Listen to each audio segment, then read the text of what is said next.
Oi, gente. Hoje é dia de começar um novo livro aqui no acervo, especificamente o nosso primeiro livro em inglês, que é o livro CBT, né, Terapia Cognitivo Comportamental para o Perfeccionismo. Esse daqui, tá? Bom, hoje nós temos a missão de estudar o prefácio e o primeiro capítulo desse livro. Para quem está assistindo aqui no acervo, todos os outros capítulos vão ser estudados do livro completo e todo o material que está sendo colocado aqui, né, os slides, alguns materiais extras que vamos ter dentro desse livro também vão ser disponibilizados para vocês. E como é tradição já fazem alguns livros que a primeira aula de todos os livros, como essa daqui, né, quando a gente está iniciando um livro novo, eu também disponibilizo no YouTube. Então, se você está assistindo no YouTube, você quer ter acesso aos demais capítulos desse livro e você também quer ter acesso ao material extra, tudo em português, né, a aula em português, vem para o acervo, que é nele que você vai encontrar o link para inscrição tá aqui embaixo, certo? Mas vamos para a missão de hoje. Vou compartilhar aqui os slides para a gente poder começar a conversar sobre esse capítulo. E sobre esse livro, né? No início a gente sempre conversa um pouquinho sobre qual que é a proposta do livro, o que que a gente vai aprender com ele. Pronto. Então vamos lá. Esse livro, como eu tinha já apresentado, é o tratamento cognitivo comportamental do perfeccionismo. E aí, a nossa missão, nesse primeiro momento, é entender um pouquinho o que que o livro vai nos apresentar, e no primeiro capítulo, as causas e a definição do que é perfeccionismo. Então, indo do começo. O perfeccionismo, de um modo geral, ele é visto como uma característica positiva. Eu até costumo brincar dizendo que ele é o defeito chique que a gente diz que tem. Quando você está, tipo, numa entrevista de emprego, né, e alguém pergunta, quais são os seus defeitos? Nossa, eu sou muito perfeccionista. Essa questão do perfeccionismo, ele acaba, né, de um modo geral, pela sociedade, pelas pessoas, sendo visto como uma coisa boa, porque ele envolve esse esforço para atingir altos padrões, essa ideia de que a pessoa tem altas expectativas, que ela se exige demais, que ela faz as coisas de uma forma muito perfeita, né, se preocupa com a perfeição, com a execução das coisas. E muitas vezes, na ideia, no imaginário das pessoas, né, inclusive das pessoas que dizem isso na entrevista de emprego, o perfeccionismo ele não implica em consequências adversas. No entanto, nesse livro, a gente vai conhecer um perfeccionismo que é um pouco diferente desse de defeitos chiques. É um perfeccionismo que de fato tem consequências adversas e que nesse caso a gente vai chamar, vocês vão ver mais na frente, né, de perfeccionismo disfuncional ou perfeccionismo clínico. Mas, de um modo geral, a gente sabe que o perfeccionismo ele está associado com vários outros construtos ou conceitos dentro da psicologia, como ansiedade, depressão, transtornos alimentares, toque e ansiedade social.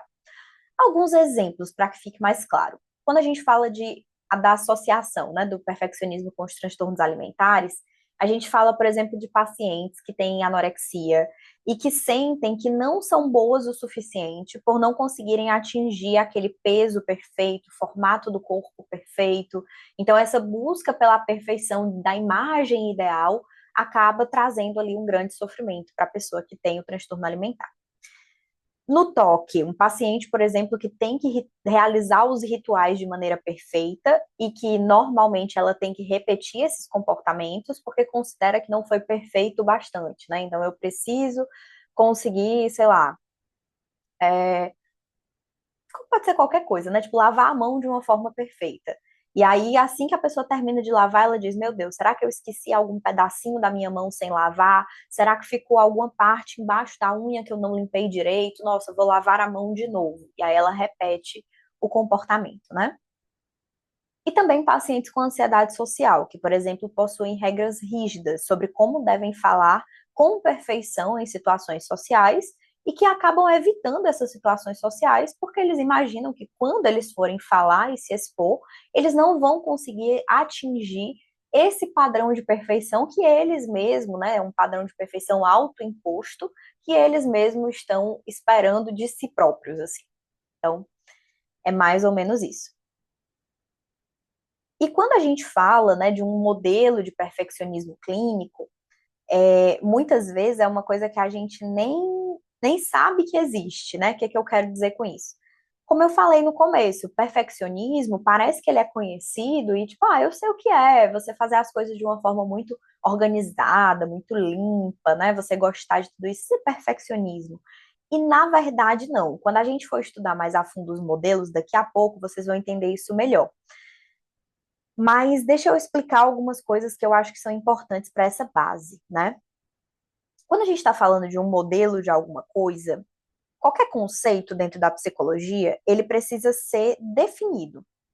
Só que, de um modo geral, a gente tem essas definições muito dadas, muito postas. Por exemplo, quando a gente fala de ansiedade, depressão, é uma definição que é muito clara, porque como ele já foi categorizado como um transtorno, a gente já tem manuais que mostram muito claramente qual é essa definição. Então, por exemplo, aqui atrás, vocês podem ver, a gente tem o DSM-5. O DSM-5, ele é um manual que tem a definição de todos esses transtornos principais, ansiedade, depressão, ansiedade social, toque, enfim, todos eles. Só que quando a gente fala de perfeccionismo, como ele ainda não entrou numa categoria diagnóstica, a pessoa não pode ser diagnosticada como perfeccionista. O perfeccionismo, ele é uma característica meio que transversal, ele perpassa, como a gente viu ali, né?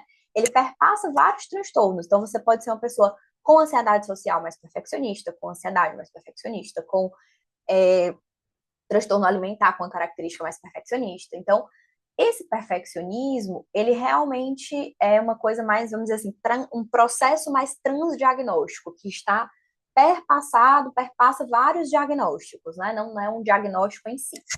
Então, como ele não é um diagnóstico em si, ele ainda não foi manualizado, a gente ainda não bateu o martelo e disse, o perfeccionismo é isso aqui.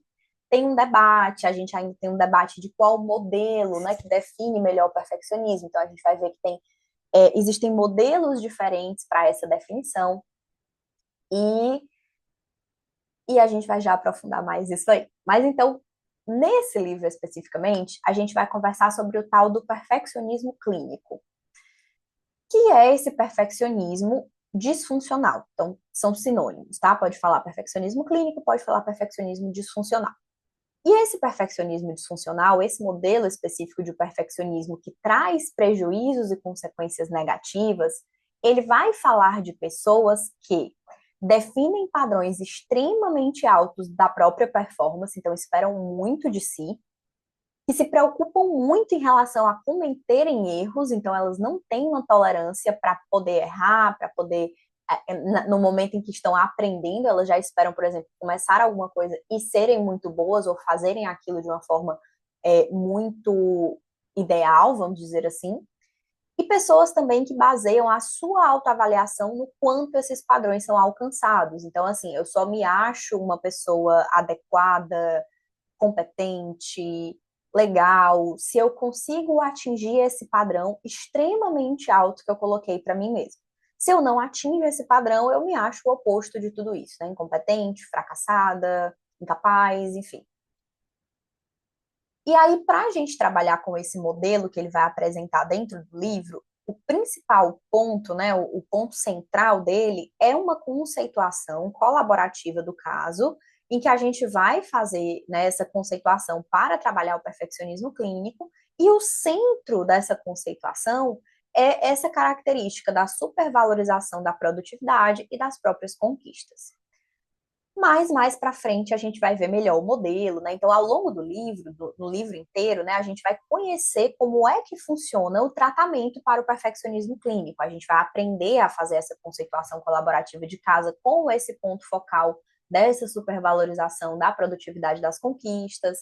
Então, isso são cenas dos próximos capítulos. É só para a gente ter aquela noção do que vamos aprender com esse livro. Logo, né, para fechar esse ponto, o objetivo desse livro é fornecer essa estrutura para que a gente saiba tratar dentro da clínica o perfeccionismo clínico por meio da terapia cognitivo-comportamental. E no livro vão ser fornecidas sugestões, por exemplo, muito detalhadas, né, de intervenções para a gente avaliar o perfeccionismo de uma forma a preservar a relação terapêutica, também de como avaliar uma série de fatores-chave para a manutenção desse perfeccionismo, exemplos desses fatores-chave, né, que mantêm o perfeccionismo. definir altos padrões independente de sucesso ou falha. Então a pessoa diz, eu tenho que atingir a nota 10. Ela nunca tira 10, ela sempre tira 9, 8, 9, 8. E mesmo assim, ela vendo, né, que ela não está conseguindo tirar o 10, ela não muda o padrão. Ela diz que ela continua tendo que tirar o 10. Ela não aprende com essas outras experiências em que ela falhou. Então, independente de ter sucesso ou falha, o padrão continua lá em cima. Checagem repetida da própria performance, então a pessoa está sempre se avaliando, e uma série de distorções cognitivas, como pensamento dicotômico e atenção seletiva, que também são fatores de manutenção do perfeccionismo. E como a gente viu, né, a conceituação de caso colaborativo, ela vai ser esse mapa que vai guiar as estratégias de tratamento que a gente vai conhecer no livro. Então, é sempre bom lembrar que dentro de todo o tratamento cognitivo comportamental, o nosso mapa, a nossa base, nosso guia é a conceituação de caso e a gente precisa fazer essa conceituação para que a gente consiga caminhar conforme, né, a ciência, a literatura nos propõe ao tratar os nossos pacientes.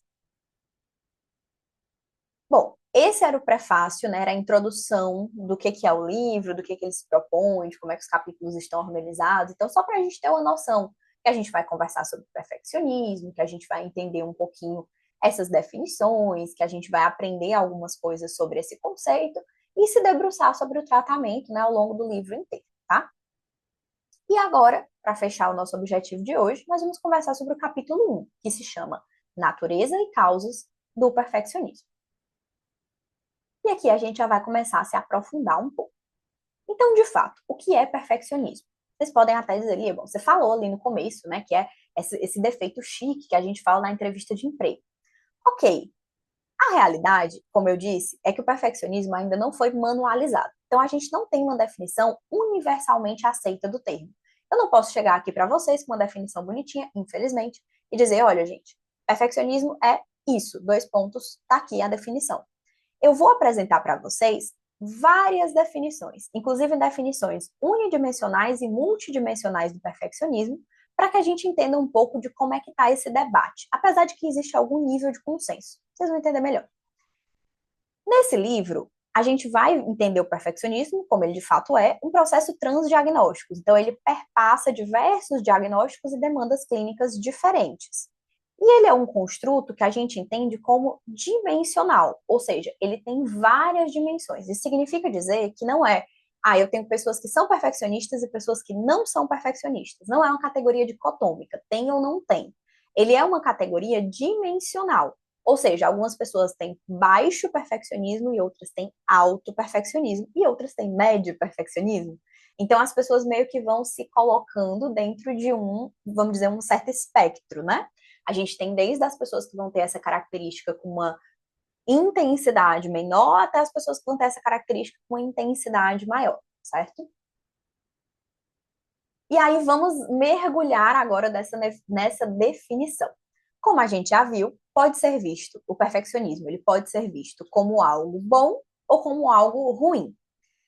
E algumas definições que a gente vai ver aqui, vocês vão perceber que elas discordam em relação a quais comportamentos pertencem ao perfeccionismo e quais são as consequências do perfeccionismo. E o que exatamente é consequência e o que é exatamente parte da definição. Mas calma que a gente vai entender isso melhor. Um parênteses interessante, mas eu vou falar disso mais pra frente, mas só porque é uma parte que eu acho interessante e eu queria antecipar.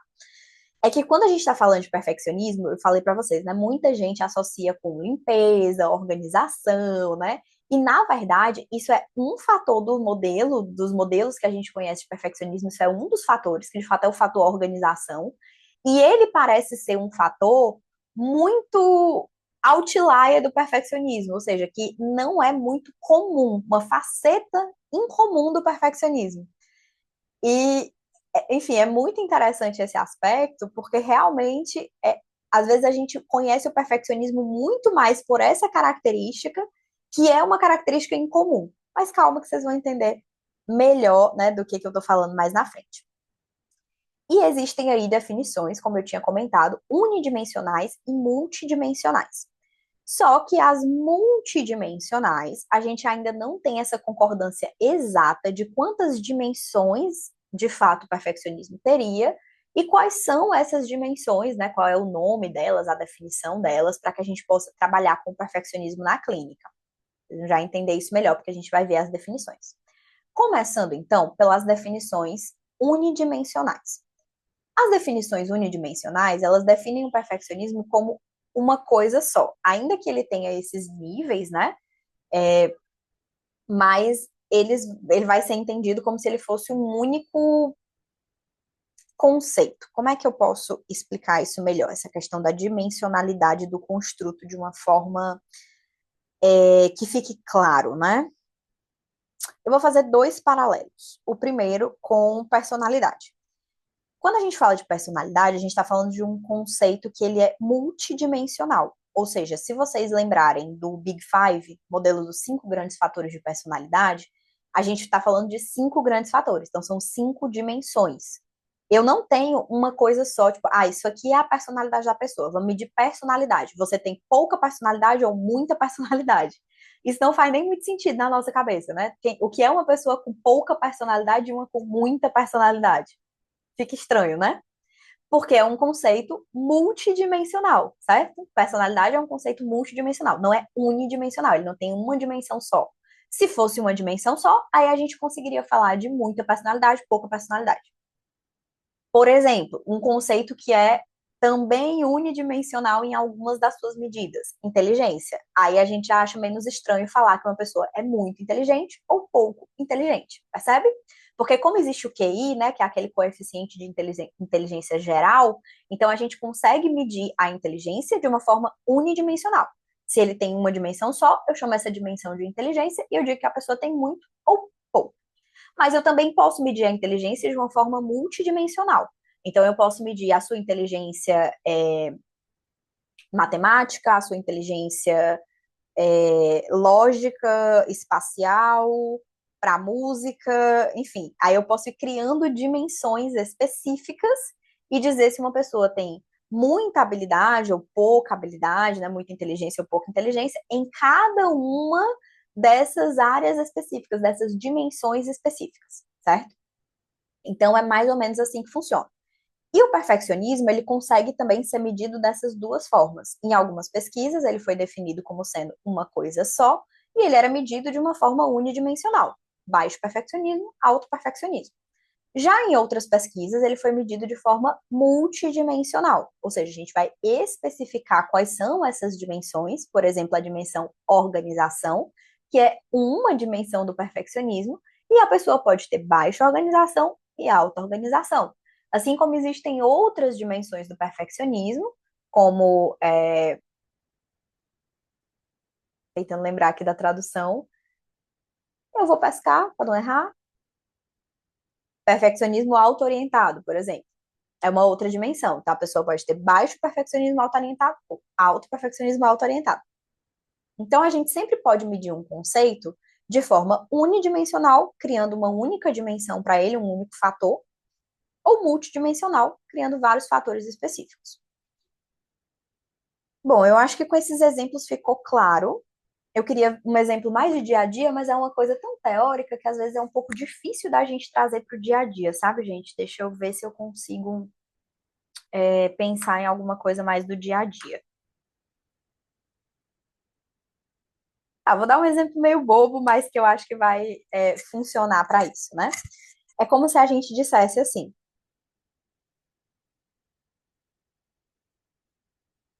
vai ser um exemplo meio estranho, mas eu acho que vai dar certo. Vamos aqui comigo. Sorvetes. Vamos medir sorvete de uma forma unidimensional. Então a gente diria se sorvete é bom ou ruim. Só que vocês poderiam dizer, Lia, mas peraí, existem vários sabores de sorvete. Então, como assim sorvete bom ou ruim? Qual sorvete? Todos os sorvetes daquele lugar são bons? Ou de chocolate é bom, de morango é ruim? A gente precisa medir um por um, né? Então, seria mais ou menos isso. Sorvete seria a categoria maior. Se eu for medir de uma forma, né, unidimensional, seria só isso, dizer se o sorvete de lá é bom ou ruim. Mas, nesse caso, por exemplo, a gente podia dizer, acho que a gente perde um pouco de informação, né? Porque pode ter alguns que são melhores, outros que são piores, outros que são melhores em outras sorveterias. Então, a gente poderia dividir em dimensões, né, sabores nesse caso, e medir cada um, né, ver se cada um é bom e o quanto é bom cada um. É mais ou menos isso, tá? Só que nesse caso a gente está falando não de sorvete, mas do perfeccionismo, né? Se a gente olha o perfeccionismo como uma coisa só, ou se a gente tem que separar ele em sabores, em fatias, para entender melhor um conceito que é complexo. Alguns autores trabalharam com definições unidimensionais, como o próprio dicionário de Oxford, que define o perfeccionismo como a recusa em aceitar qualquer padrão aquém da perfeição. E o English in English, são outros dois autores, né? Que definem o perfeccionismo como a prática de demandar de si mesmo ou dos outros uma qualidade de performance mais alta do que aquela que é requerida pela situação. Então, a pessoa, né, diante de uma situação, ela só precisaria fazer, vamos dizer, tipo isso, a nota, né? A média é 7, a pessoa tem que tirar 7, mas ela quer tirar 10. Então, ela demanda de si mesmo uma qualidade de performance mais alta do que o requerido pela situação, que seria apenas tirar a nota para poder passar na prova. Só que os clínicos, né, todo mundo que é dentro meio que da área da psicologia, tendem a definir o perfeccionismo em termos dos seus impactos negativos, porque normalmente os pacientes que nos procuram são aqueles pacientes que estão de fato em sofrimento por causa desse perfeccionismo. Então a gente tem aqui o David Burns, que define o perfeccionismo como, primeiro que ele diferencia perfeccionismo de uma busca saudável pela excelência, porque esse padrão de excelência saudável seria, né, uma busca saudável, então, tipo, é você querer o 10, mas você não ter impactos negativos por estar se exigindo esse 10. Mas, quando esse padrão de excelência é acima do alcance, é acima do bom senso, faz com que a pessoa haja de uma forma incessante e compulsiva para chegar nessas metas inalcançáveis, ou mesmo que meçam o seu valor em termos da produtividade da conquista que elas alcançaram, aí a gente começa a ter as consequências negativas e o perfeccionismo ele passa a se diferenciar dessa busca saudável pela excelência. E esse órgão também que trabalha com pessoas com toque e outras características perfeccionistas, ele define o perfeccionismo como uma tendência a acreditar que existe uma solução perfeita para cada problema, que fazer algo de forma perfeita é possível e necessário, e que mesmo erros pequenos terão consequências sérias. Só que nesse caso aqui, a gente consegue ver, né, que tem ali uma característica geral da pessoa se exigir muito, dela ter uma busca, né, por uma perfeição, por uma performance, mas eles não especificam como essas características de fato podem ser medidas. E aí a gente vem com os modelos multidimensionais, onde autores começaram a tentar especificar o perfeccionismo, dividindo ele em dimensões. Como vocês podem ver aqui, até na própria definição da OCCWG, eles colocam, aliás, na definição do Burns, eu acho. Não, na do English in English. Que eles falam ali, né? É demandar de si mesmo ou dos outros. Então, vocês percebem que já tem dois fatores aqui. Tem um perfeccionismo orientado para mim e tem um perfeccionismo orientado para o outro. Eu espero essa alta performance de mim e eu também posso esperar do outro. E aí, no modelo multidimensional de Hewitt e Flat, esses autores definem o perfeccionismo como tendo três dimensões.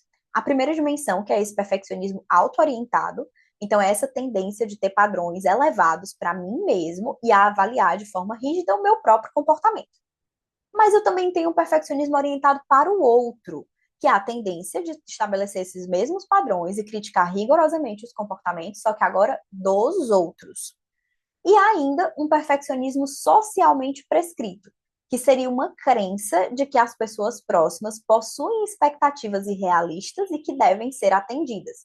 Então é tipo assim, eu vou, sei lá, me apresentar em uma palestra. E aí eu acho que todo mundo que está me assistindo, principalmente se forem pessoas que eu conheço em algum nível, que elas têm expectativas muito altas e que eu devo suprir atingir de alguma forma, né, essas expectativas daquelas pessoas. E nós temos também um outro modelo multidimensional de perfeccionismo, que são dos autores Frost, entre outros, E esses autores, eles definem perfeccionismo agora como tendo 6 dimensões. A primeira, preocupação com os erros, então seria uma ansiedade excessiva acerca de cometer erros, na qual qualquer pequeno erro ou falha é considerado um fracasso. A segunda dimensão seriam as dúvidas sobre como agir, que são dúvidas sobre a qualidade do próprio trabalho, se está bom o suficiente, se tem que melhorar em alguma coisa, quais são os pontos de falha que precisam ser cuidados para que não se cometa erros, etc. Padrões pessoais, que seria basicamente a mesma definição aqui do perfeccionismo auto-orientado. Expectativas parentais, que seria a crença dos pais colocarem expectativas que a pessoa não seria capaz de alcançar. Criticismo parental, crença dos pais serem excessivamente rígidos se a expectativa deles não for correspondida. Criticismo parental muito parecido com o perfeccionismo socialmente prescrito, com a diferença de que é voltado especificamente para os pais da pessoa. E organização, que foi o fator que eu falei para vocês que muitas vezes. Opa, eu acho que descarregou esse microfone. Pronto, microfone restabelecido. Como eu estava dizendo, o fator organização, que é a tendência a enfatizar precisão, ordem e organização. E muitas vezes a gente vê o perfeccionismo sendo descrito como sendo apenas essa dimensão, de pessoas organizadas, precisas, né, que tem aquele padrão ali muito certinho, e calma que o negócio vai se tornar ainda mais interessante daqui a pouquinho. Então, 4 dessas dimensões do modelo do Frost, elas aparecem elevadas em pessoas com diversos diagnósticos de todas essas psicopatologias que a gente viu, né? Ansiedade, depressão, transtornos alimentares, que são as dimensões preocupação com os erros, dúvidas sobre como agir, criticismo parental e expectativas parentais. Já o padrão elevado, ele aparece somente em pessoas com transtornos alimentares. E essa característica organização, ela vai aparecer em pessoas com toque e pessoas com transtorno de personalidade obsessivo compulsivo, mas nesse caso aqui é interessante porque não vão ser padrões necessariamente de expectativas de autofuncionamento, vão ser apenas padrões rígidos. Ou seja, a pessoa que tem TOC, a pessoa que tem TPOC, ela não necessariamente quer tirar 10 nas provas ou quer ser excelente naquilo que ela faz. Ela quer fazer do jeito que ela acha que tem que ser feito. Esse jeito que ela acha que tem que ser feito pode não ser o 10. Ah, ela acha que ela tem que tirar 8, então ela vai querer tirar exatamente 8, porque ela quer. Então é uma rigidez de fazer a coisa à sua própria maneira, tá? E também nesse modelo, né, algumas dimensões parecem ser um pouco redundantes e outras dimensões vão ser questionadas como sendo, na verdade, uma consequência ou uma causa do perfeccionismo do que propriamente o perfeccionismo. Por exemplo, expectativas dos pais e os criticismo, expectativas dos pais e criticismo dos pais pode ser entendido como uma causa. Então, a pessoa se tornou perfeccionista porque, ao longo da infância, ela foi exposta a esse criticismo parental, a essas expectativas parentais. Então, isso poderia ser visto como uma causa. Assim como algumas outras características aqui, né, como as dúvidas sobre como agir, poderiam ser vistas como consequência. Então, eu tenho essas dúvidas sobre como agir porque eu sou perfeccionista, e não essas dúvidas são o perfeccionismo. Então, a gente tem uma série de debates em relação a isso. E, infelizmente, eu não tenho uma resposta fechada para dar para vocês em muitos desses aspectos, né? Nosso papel aqui realmente é entender o que está acontecendo na literatura acerca do perfeccionismo nesse momento. Então, vamos falar um pouco desse perfeccionismo, então, disfuncional. A definição que o livro traz é que o perfeccionismo disfuncional seria uma tendência de ter padrões altos associados com prejuízo ou sofrimento clinicamente significativo. Isso parece que é uma concordância, né, em todas essas definições que a gente viu, independente dos modelos serem unidimensionais ou multidimensionais. Todo mundo concorda que o perfeccionismo, a principal característica colocada para o perfeccionismo, são os altos padrões associados com algum tipo de consequência negativa, né, prejuízo clinicamente significativo. Então, se a gente olhar, por exemplo, as definições que a gente viu lá no começo do Burns, da OCCWG, elas falam desse perfeccionismo patológico ou problemático, sempre associando a autoestima da pessoa com a necessidade dela cumprir esses altos padrões e tem uma série de impactos negativos que a gente consegue ver. Então, de forma implícita nessas definições, existe a ideia de rigidez, de que os perfeccionistas, eles são aquelas pessoas que não se ajustam quando as suas metas, quando seus objetivos não são cumpridos. Como a gente falou lá da questão do 10, a pessoa quer tirar 10, ela tá vendo que não tá dando certo, mas ela não se ajusta, ela mantém o padrão de exigência igual, independente daquilo que acontece. Em algumas definições de outros autores, o perfeccionismo disfuncional, ele foi definido como a tirania dos deveria, eu deveria tirar 10, eu deveria fazer aquilo, isso deveria ser feito da forma X, e também como masturbation. Não tem como traduzir para o português, tá? É uma... Porque must, em inglês, né? M-U-S-T, must, é deveria, né? Tem que. E aí esse must, ter que, ele fez um trocadilho aí, né? Do must com masturbation, que seria essa repetição, enfim. Então, é um trocadilho que só funciona em inglês, e eu coloquei em inglês para não ficar tão esquisito. Mas ele já foi definido dessas formas também. E aí, quando a gente vai falar, então, desses aspectos positivos e negativos do perfeccionismo, né? Ah, eu posso ver o perfeccionismo como uma coisa positiva? Parece que sim, tá? Realmente existe uma dimensão positiva do perfeccionismo, que se chama Positive Achievement Striving, e ela inclui algumas dessas dimensões que a gente viu nos modelos anteriores, como a dimensão O, que é a de organização do modelo do Frost, e a dimensão PS, que é essa dimensão de padrões pessoais. Então, parece que ter padrões pessoais elevados, né, ou seja, querer ter uma ótima performance, ter uma maior organização, está associado a um perfeccionismo positivo, ou seja, você vai ter ganhos com isso e não consequências negativas, certo?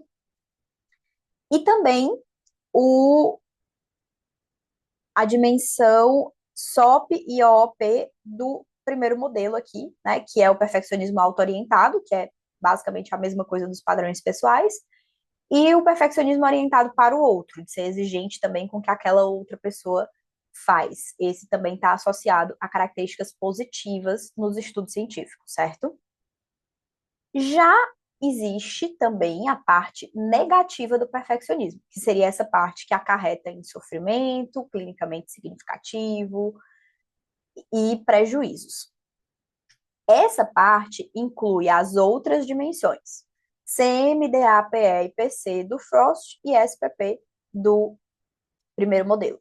Então, seria essa crença, né, de que as pessoas têm um padrão muito alto, que é esse primeiro aqui, né, o SPP, as pessoas têm um padrão muito alto de exigência e elas devem ser atingidas, e os demais modelos daqui, preocupação com erros, dúvidas sobre como agir, expectativas parentais e criticismo parental.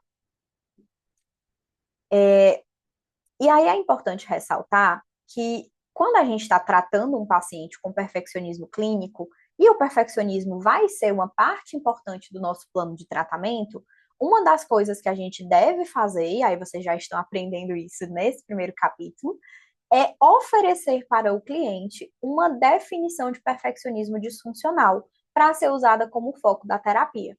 Essa definição não precisa ser, obviamente, essa complexidade toda que eu estou passando para vocês, não tem necessidade do paciente saber de tudo isso, mas ele tem que entender basicamente, vamos dizer, vamos supor que a gente fosse usar essa definição do próprio livro, né? Ok, o perfeccionismo disfuncional é essa tendência que você tem de ter padrões muito altos e que causam esses sofrimentos aqui que a gente consegue ver em você. Isso já seria suficiente para ser uma definição que nós vamos usar na clínica, e é importante que a gente leve isso para o paciente e use essa definição também no na nossa conceituação, né, que vai ser a base do tratamento para ele, tá? Ao tentar definir o perfeccionismo disfuncional, a gente tem os esforços aí da Ross, né, que é essa autora, inclusive é a autora desse livro também, né, a Ross Shafran, essa autora aqui. Ela e o grupo de pesquisa dela nomeiam o perfeccionismo disfuncional como perfeccionismo clínico. Então, na hora da gente trabalhar com esse termo, vocês podem escolher aquele que vocês acharem melhor, ou chamar de perfeccionismo disfuncional, ou chamar de perfeccionismo clínico, são sinônimos. E aí a gente pode entender isso como, né? Eles definem, na verdade, como a dependência excessiva da autoavaliação na busca de determinados padrões pessoalmente exigentes e autoimpostos, em pelo menos um domínio altamente saliente, apesar de consequências adversas. Ou seja, a pessoa se avalia através do quanto que ela atinge esses padrões altos que ela coloca para si mesma, ela vai em busca desses padrões, pelo menos em uma área da vida, de uma forma muito saliente, né? Então, de uma forma muito determinada, muito, a gente poderia até dizer um pouco compulsiva, talvez, né? Então, é realmente bem persistente. Tipo, no trabalho, ela quer sempre muito bem, todas as provas, todo dia, né? Então, tem uma busca constante, independente, né, das consequências adversas que isso gera. E Lia, quais são essas consequências adversas, né? Faz tempo que você fala prejuízos, consequências adversas, mas tá, quais são? Bom, as consequências adversas do perfeccionismo, elas podem ser emocionais, como por exemplo, ansiedade, depressão. Elas podem ser sociais, como a falta de suporte social que pode ser acarretado tanto pela forma da pessoa agir, né, com os outros, como também pelo fato dela, não sei, não pedir ajuda, ou muitas vezes se isolar porque está preocupada em atingir esses padrões.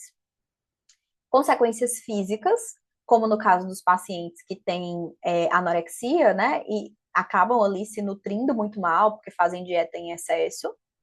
Consequências cognitivas, como dificuldades de concentração, ou consequências comportamentais, como a procrastinação, perder prazos, acabar não fazendo algumas coisas pelo medo de errar, né? Então, realmente o perfeccionismo ele pode ter diversas consequências em diversas áreas de diversos tipos. E os autores desse modelo do perfeccionismo clínico, eles também sugerem que existem algumas dimensões que, na verdade, são consequências dele.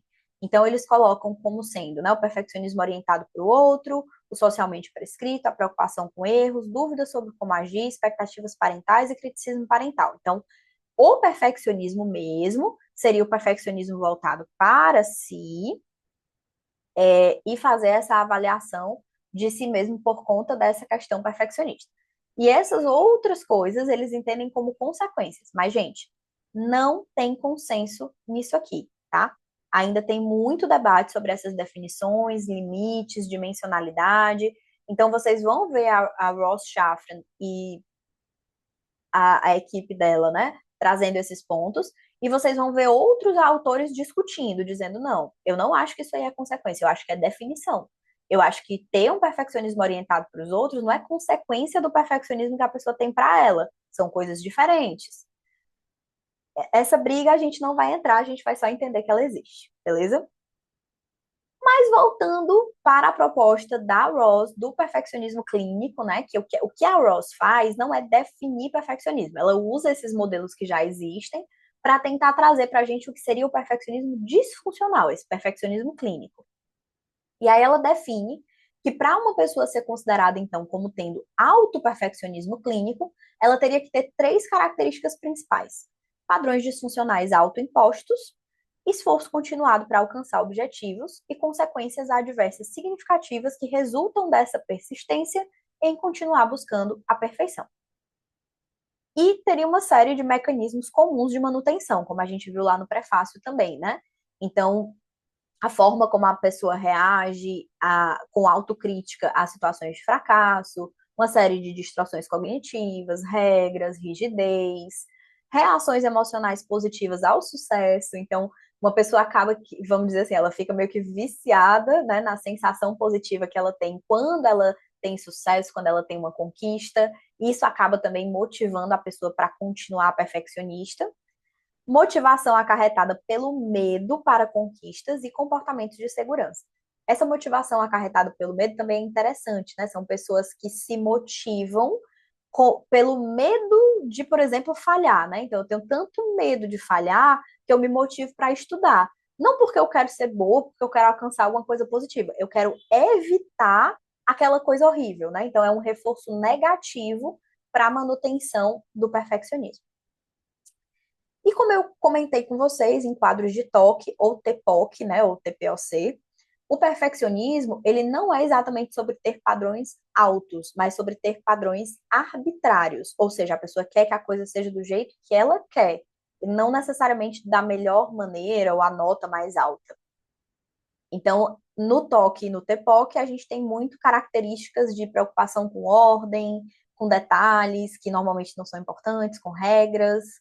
E esses quadros de toque TPOC, eles já têm mais a característica, né, dessa dimensão de organização. Então, são pessoas que pontuam mais alto nessa dimensão aqui do perfeccionismo.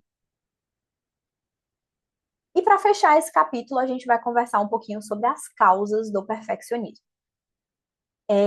Antes da gente entrar nas causas, né, só para a gente fazer um fechamento rápido, assim. Espero que tenha dado para entender bem, né, que apesar da gente não ter uma definição fechada do perfeccionismo, mas a gente tem características em comum que perpassam todas as definições, como essa ideia de ter padrões altos, de avaliar a própria autoestima, né, o que eu valho, como eu sou, através do que eu alcanço, das minhas conquistas, da minha produtividade. Esse é o ponto central que perpassa todas as definições. E a gente tem aí algumas variações, né, de outras dimensões, algumas características, como a característica de organização que perpassa ali. E a gente entender isso é importante para que a gente saiba do que estamos falando, né? O que é de fato esse perfeccionismo, como ele é entendido hoje dentro da literatura, tá? Mas para o objetivo de intervenção, vocês vão ver que isso aqui vai nos dar base, mas que nas intervenções a gente já tem bons caminhos, apesar de não ter uma clareza tão grande dessa parte que parece muitas vezes essencial, mas ela tem, vamos dizer assim, suporte e estrutura suficiente já para permitir uma intervenção bem montada, né, que a gente já tem dentro da literatura. Isso que eu quero dizer, que o livro ele traz uma intervenção que já está muito bem consolidada. Em relação às causas do perfeccionismo, a gente não sabe muito ainda, até por ele não ser considerado um transtorno, né? Ele é um processo transdiagnóstico, então a gente não sabe muito sobre essa etiologia e desenvolvimento, né? De onde é que ele vem, por que que surge, como é que acontece, mas a gente tem uma noção e a gente sabe que existe aí um papel de fatores biológicos, de fatores psicológicos, então basicamente, aqui a gente vai falar das três principais causas, que seria a influência interpessoal, fatores de aprendizagem e fatores genéticos. Em termos de influência interpessoal, na maioria dos estudos, a única influência que é estudada é a influência dos pais. E, de fato, dois estilos parentais parecem que estão associados ao perfeccionismo, especificamente a parentalidade severa e a parentalidade perfeccionista. O que é parentalidade severa? É a tendência dos pais fazerem comentários críticos sobre o filho, criticarem o filho. E parentalidade perfeccionista é a tendência percebida dos pais terem padrões elevados para si próprios. Então, você tem pais que são perfeccionistas com eles mesmos.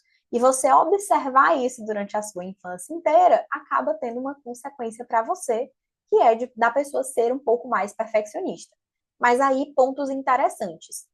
Quando a gente fala do perfeccionismo disfuncional, que é esse perfeccionismo que gera consequências negativas, ele está associado com esses dois tipos de parentalidade. Mas quando a gente fala da parentalidade somente perfeccionista, ou seja, os pais não são críticos, mas eles são perfeccionistas com eles mesmos, aí a gente tem uma associação disso com a faceta positiva do perfeccionismo, que é mais aquela característica de ter padrões altos, de ser organizado, né, de certa forma, exigir de si mesmo ali um bom nível de performance, mas de uma maneira positiva, que não acarreta em consequências negativas e que, na verdade, pode até fazer bem, né, nesse sentido de que faz com que a pessoa fique motivada para alcançar mais coisas, que ela quer realmente ter uma performance muito boa.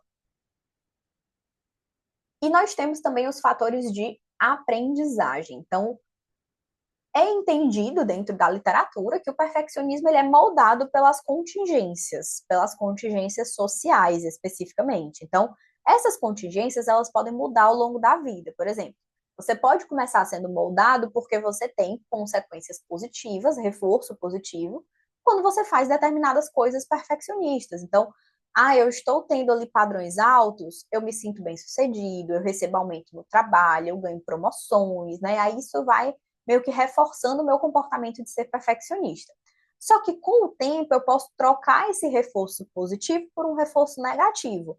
Eu não me comporto mais para ganhar a promoção, para me sentir bem-sucedido, mas eu me comporto com medo de não suprir as expectativas, de decepcionar as pessoas se o meu padrão de comportamento baixar, né? Poxa, eu produzo, sei lá, eu trabalho com processos e eu produzo 7 processos por dia. Então, tal hora, eu estou produzindo 10 processos, 15, e eu começo a ficar com medo, tipo, eita, eles sabem que eu sei fazer 15. Então, eu não estou fazendo os 15 processos porque eu quero, porque eu estou afim de produzir mais, de estou motivado para ser melhor. Não. É porque eu tenho medo de fazer menos de 15 e o pessoal vir chegar para mim e dizer: Ei, o que foi que aconteceu? Que tu fazia 15 processos, agora tá fazendo 5. Já é isso. Então, por esse medo, né, eu começo a me manter perfeccionista. Então, o reforço ele deixa de ser positivo para ser negativo, mas o perfeccionismo continua sendo moldado por contingências. E também existem algumas evidências de que as pessoas perfeccionistas, sempre que elas alcançam um certo padrão de exigência, elas respondem a isso aumentando esse padrão. Isso também é uma característica interessante, né, de aprendizado, assim, que, vamos supor, é aquela pessoa que ela vou seguir nesse exemplo que eu dei dos processos, tá? Eu trabalho fazendo alguns processos por dia. Então, todos os dias eu faço 5 processos. Agora eu tô conseguindo fazer 7. Então, agora eu acho que todo dia tem que ser 7. E se eu consigo 7, por que não 10? E aí a pessoa vai sempre aumentando, né, a régua da exigência. E os fatores genéticos. Sobre os fatores biológicos e o perfeccionismo, realmente se sabe muito pouco.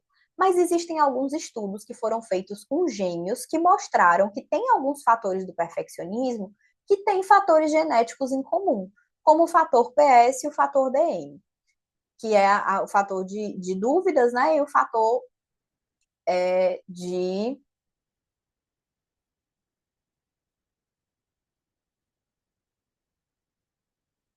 padrões pessoais e CM, que é preocupação com erros. Então, a gente viu que tem esse. Opa, esses aqui. E já a preocupação sobre dúvidas, eles compartilham mais fatores ambientais, né? Então, tem algumas características que são mais ambientais, outras mais genéticas. Então, parece que em alguma medida o perfeccionismo ele tem uma característica genética. Mas, assim, de um modo geral, o que, que os estudos com essa característica do que a gente ganha, né, geneticamente falando, trazem? Que o que parece ser aí, a genética parece ser responsável pela relação entre a ansiedade e o perfeccionismo disfuncional. Então, parece que muito mais tem a ver com o fato da pessoa trazer, vamos dizer assim, na genética dela, ansiedade, essa tendência a ser mais ansioso, e isso acaba acarretando um perfeccionismo mais disfuncional. Então, tem esse casamento aí que realmente parece que tem uma influência genética, tá? Então, é o que a gente sabe sobre a genética do perfeccionismo hoje em dia. E, gente, era isto, né? Esse é o primeiro capítulo desse livro. Como eu falei para vocês, nos demais capítulos a gente ainda vai conversar bastante sobre o perfeccionismo. Vamos falar um pouco, né, a partir do próximo capítulo, sobre as pesquisas que têm sido feitas sobre o tratamento do perfeccionismo, sobre como é que o perfeccionismo é visto dentro da psicopatologia, por que que a gente chama ele de um processo transdiagnóstico, a gente vai aprofundar sobre isso, sobre como é que o perfeccionismo é avaliado, como é que ele é tratado, qual é o modelo cognitivo comportamental do perfeccionismo, como a gente trabalha a aliança terapêutica, a gente vai ver bem direitinho as estratégias cognitivas, comportamentais, como que a gente faz para ajudar os pacientes com procrastinação, manejo de tempo, prevenção de recaída. Então, temos aí uma jornada, né, de 16 capítulos com alguns materiais extras e anexos que a gente também vai olhar com calma. E eu aguardo vocês aqui no acervo para que a gente possa estudar esse livro juntos. Eu espero que vocês estejam gostando da leitura do livro até aqui. E se você está assistindo pelo YouTube, vem para o acervo para você assistir o resto. Eu espero que você tenha gostado muito dessa aula. Beijo grande, gente. Até o próximo. Tchau, tchau.